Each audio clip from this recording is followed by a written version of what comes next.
Hi Flosstube, it is Helen D. In today's video I am going to show you how to attach Pom Pom trim to your pillow finish. So I have my finish all done, all sewn together, the end is all sewn up, and it is all ready for the Pom Pom trim. The Pom Pom trim that I'm using, this particular one is from Lady Creates and it happens to be called Wizard. You need a trim that you can separate from the tape. What I mean by that is some pom-poms, they're attached to this bit of ribbon, and some of them you can cut off, so then you get just a string of pom-poms. Some of them you can't cut off, but the ones that you can cut off are great because then you can line them up exactly where you want them and get a nice tight finish. So Lady Creates has pom-poms that come off the ribbon, and Vintage Needle Arts on Etsy has pom-poms that come off the ribbon. So first we have to get them off the ribbon. I usually get just enough off to go around my pillow and then leave the rest for the next time. I will warn you, sometimes they come off real easy and sometimes they do not. So sometimes you're really tugging. This particular string is behaving. I did most of it already. So you go in here and they're held on. If you kind of pull your pom-pom up, there's just a little piece of it's not string, it's almost like a silk. So you tuck your snips, nice sharp snips or scissors right under it, and you cut it. And that separates, and now you can see there's a hole there. So then if you go to the other end, and I could have done more, when you pull, do you see that little piece pop out? Grab onto that little tail and you just pull it, and it pulls out and separates. So this time I'm going to go up a couple inches, go in, cut my string. You'll know if you haven't made it all the way through because there'll be one little fiber and you'll be pulling and it will not be coming off. So now I'm going to go in here and grab this tail, pull it right out, and now they're separated. I'll do one more and then I think I will have enough. Cut my string, find my tail, and pull. And then this extra stuff you can just snip off. So there's that. Now I have all my pom-poms. One more warning about the pom-poms. If you're doing a piece with using the pom-pom trim, I like to do all of my ironing first because I have hit these pom-poms with the iron before and they've melted. I don't know if I just had an odd batch because I've ironed tons of them and they have not melted. But ever since then, I put the pom-pom on at the very end. So this one is all ironed and flat and how I want it. This design, by the way, is This Witch Can Stitch, and this is an original design by Carla at Cobweb Corner. So I found a thing of sewing floss as close to that color as I could find. If I didn't have one close enough, I would use DMC, and I would just get a long strand and then separate it. I pulled out one long piece. I tied a knot on the end. I'm not going to double this to do a loop start. I'm just going to use a knot because that way it's only one strand of thread and it's less likely to show up. So I'm going to start, I always start on the bottom because I figure that way it's in a pillow and you won't really, it's in a pillow. If it's in a bowl or wherever and it's sitting, you won't notice where you did the finishing on the bottom. So I'm going to go in a little bit on one side, and I'm just going to take a little bite of fabric and pull it through just to get my thread in there. And then I'm actually going to snip this off that little tail. So how you're sewing this on is between each pom-pom, there's a little piece connecting them. So you're trying to sew around each pom-pom and have your thread go down in this little dip. So I'm going to lay this on there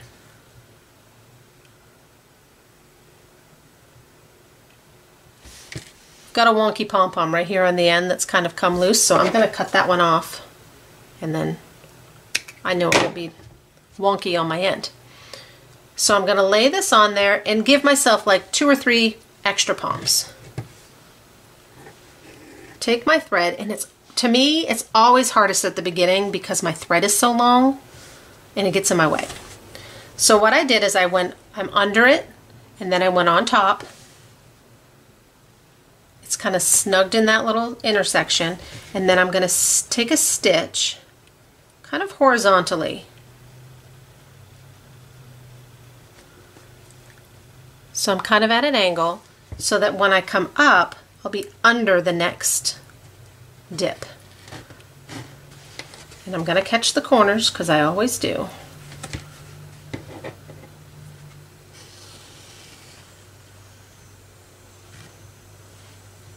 So now I ended up leaving myself 2 pom-poms because they wiggled, but that's okay. So now that first one is on. I'm trying to hold these. You can kind of tell that there's a bottom and then there's a top. So I'm trying to hold them in place so that the top is on the top. Again, I'm going to come over one and then go down at an angle. Come up by the next one and pull through. And that's it. You repeat, repeat, repeat, repeat, repeat. So you just keep going the whole way around. Normally I hold this a lot closer to my face, like right up against my chest, and I'm able to go a little faster. And it gets easier as the thread gets shorter. Pull it through. If you run out of thread, you can just take a little bite, go through it, make a knot, start a new thread. That way you have one. Like, I probably will not get all the way through. Sometimes it's harder to try and work with this long thread than it is to just do several short threads. So I'm going to pause the video, sew this all the way around, and stop right here at this corner, and then resume and show you how to end them off. And when you get to the corners, actually, I'll stop up here so you can see me do a corner, because it's the same thing. You just keep going around. So I'll see you in a few. Okay, I'm down here to the end, but I don't have enough thread. So I'm going to, like I said, just take a little bite, pull it through, go through my loop to make a knot, poke it up in the back of my pillow, and pull it through and cut. Then I will get a new piece. Doesn't need to be super long. Tie a couple knots on the end, or a quilter's knot if you're any good at those. I am not. And start again. I thought I was going to make it, but it kept pulling off my needle. So I figured, instead of you guys watching me thread a needle 17 times, I'll just start a new one. Okay, so we're down here on the corner. This is going to be a little hard to get in the right angle for the camera. So first I need to get my needle back in there with my new thread. Go over my dip.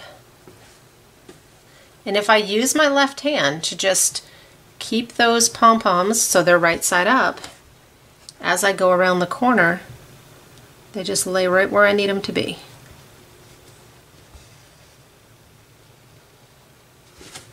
Rotate a little.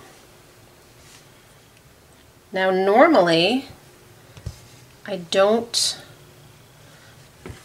more in the middle starting, not way over on the end, but I didn't want you to have to watch me do this 100 times. So I thought if I did it by the end, then it would be easier to show you both a corner and how you finish it off. So as I get close here to where they're at, I'm going to do like 2 more. And then we need to make a decision. So 1, 2. Okay. So we have to decide, where do these match up This one that we ended, we have two to choose from. So this one that we currently ended with is a pom-pom, and we cut off the tail. So if I pull these over, do they line up so that we can cut and leave the tail so that you still have a pom-pom and a tail? And it looks like if I pull it tight, I can make that happen. If I want to not pull it tight, I could still make it happen, but it would be a little crowded. I'm going to not pull it tight. So here's the one I'm leaving. So I'm going to go right up to its match on the side that's still attached, and I'm going to use my sharp scissors to cut right by that pom-pom. I hope you guys can see this. So I'm going to cut right up beside the pom-pom and leave the tail. So now I have a pom-pom on this side and a tail end on this side. So now the trick is to sew them together in a way that they line up. Because I kind of have a little bit more here, I'm not going to pull this as I sew. I'm going to let it kind of stay a little looser. Take my last few stitches.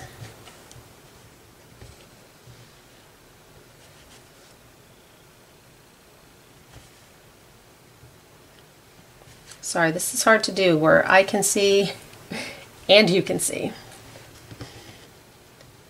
Okay, so this is my last loop with a pom-pom on it. So now this whole side is sewn and I'm ending with this little tail. So what I'm going to do is go just around that tail, but instead of going at an angle, I'm going to come right back out almost to where I was, just to kind of really sew that on there. So I'm looping around just that tail to sew it in place. Then I need to still deal with these two pom-poms on the other side. So I'm going to match it up to that tail, and then what I usually try to do is I will actually take my thread and go through that last pom-pom really gently. Go right through it with my thread. Catch on the side because naturally.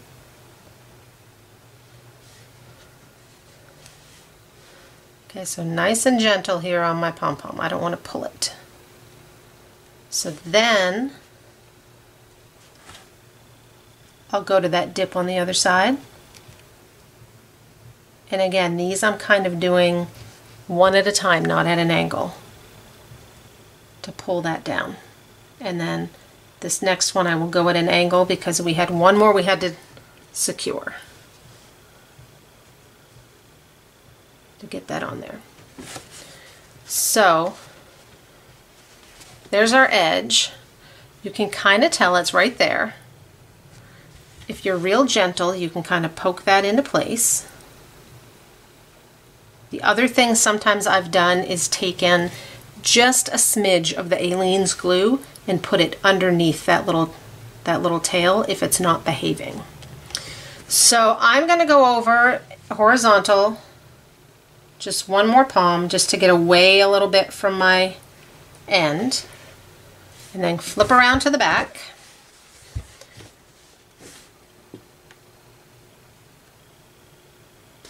Take a little bite and tie off my knot. I'm going to take a bite first, then take a bite again and go through my circle. I might do that twice just to really make sure it's good. Then I'm going to poke that up through my back so that I always end my thread in my pillow. Snip it off.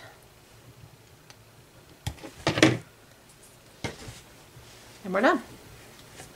So now we have our pom-pom all the way around. If you found some of your edges get kind of squished when you're manhandling it, I take one of my stronger needles and try in from the back, so I'm not going to pull a stitch.